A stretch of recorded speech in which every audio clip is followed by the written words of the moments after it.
To affirm that the Christian doctrine refers only to personal salvation and has no bearing upon state affairs is a great error. To say so is but to assert an audacious, groundless, most evident untruth, which a moment's serious reflection suffices to destroy. Well, I say to myself, I will not resist evil. As a private man, I will let myself be struck. But what am I to do if an enemy invades my native land or other nations oppress it? I am called upon to take part in a struggle against evil, to go and kill.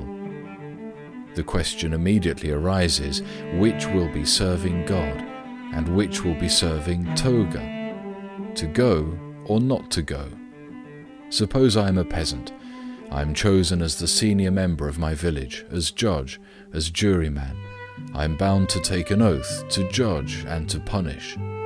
Fellow creature, what am I to do? I have again to choose between the law of God and the law of man. Or let us say I am a monk and live in a monastery. The neighbouring peasants have taken possession of the hay we had mown for our own use. I am sent to take part in a struggle against evil, to prosecute these men.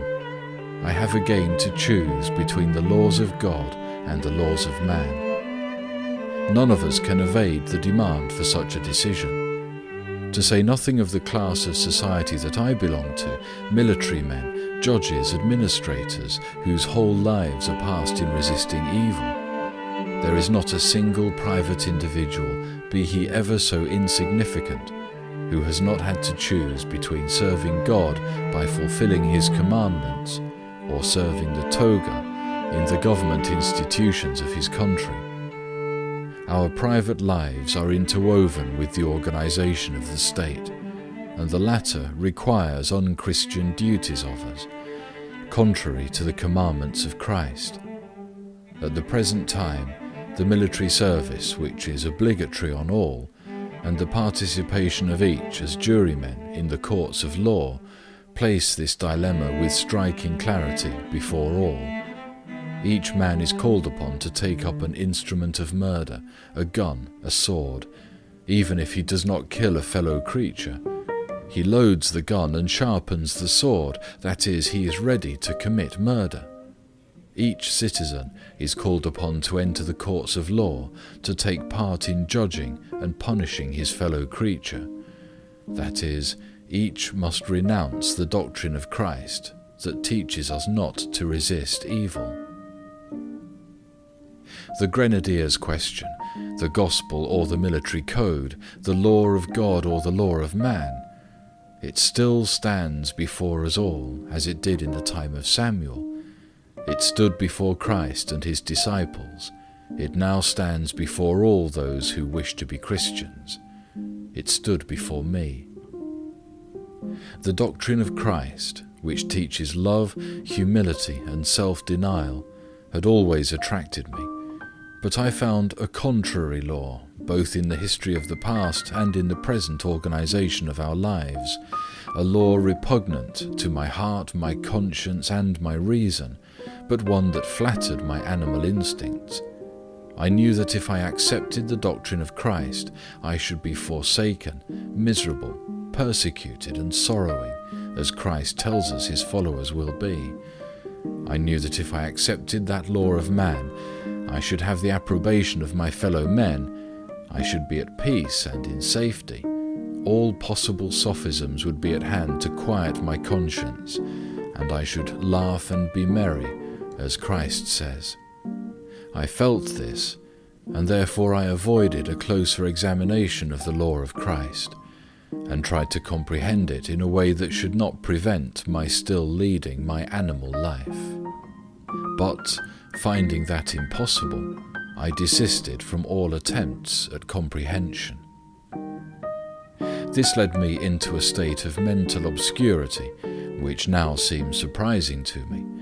For instance, let me recall my former interpretation of the words, "Do not judge, and you shall not be judged," Matthew 7:1.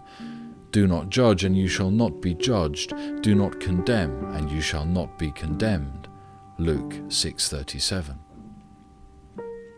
The court of law of which I was a member, and which guarded my property and my personal safety, seemed to me so unquestionably sacred that it never came into my mind that the words "do not condemn" could have any higher meaning than that we are not to speak evil of our fellow men.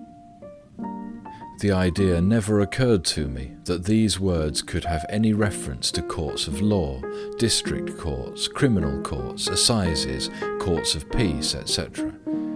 When I at last took in the real meaning of the words "do not resist evil," the question arose in my mind, what would Christ's opinion be of all these courts of law? And seeing clearly that he would reject them, I asked myself, do these words mean that we are not only never to speak evil of our brethren, but that we are not to condemn them to punishment by our human institutions of justice? In the Gospel of St. Luke, chapter 6, verses 37 to 39, these words come immediately after the commandment not to resist evil and to return good for evil. After the words, "Be merciful, even as your Father in heaven is merciful," we read, "Do not judge, and you shall not be judged. Do not condemn, and you shall not be condemned."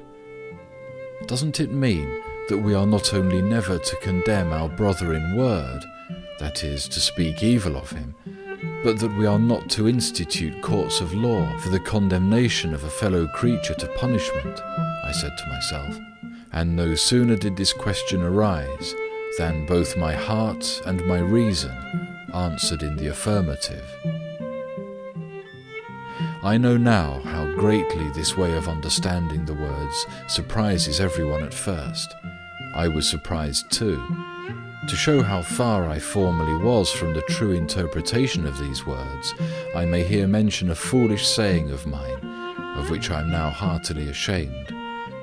Even after having become a believer, and having recognized the divinity of the gospel, I used to say jokingly on meeting with a friend who was an attorney or a judge, "So you go on judging, and yet isn't it said, 'Do not judge and you shall not be judged'?"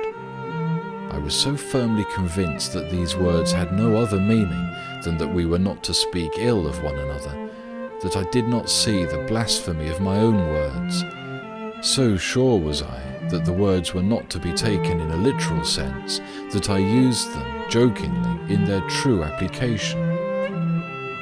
I shall give a circumstantial account of the way in which all my doubts as to the real sense of these words were dispersed, and how it became evident to me that Christ forbids all human institutions of justice, and that he could mean nothing else. The first point that struck me when I understood the commandment, "Do not resist evil," in its true meaning, was that human courts were not only contrary to this commandment, but in direct opposition to the whole doctrine of Christ, and that therefore he must certainly have forbidden them,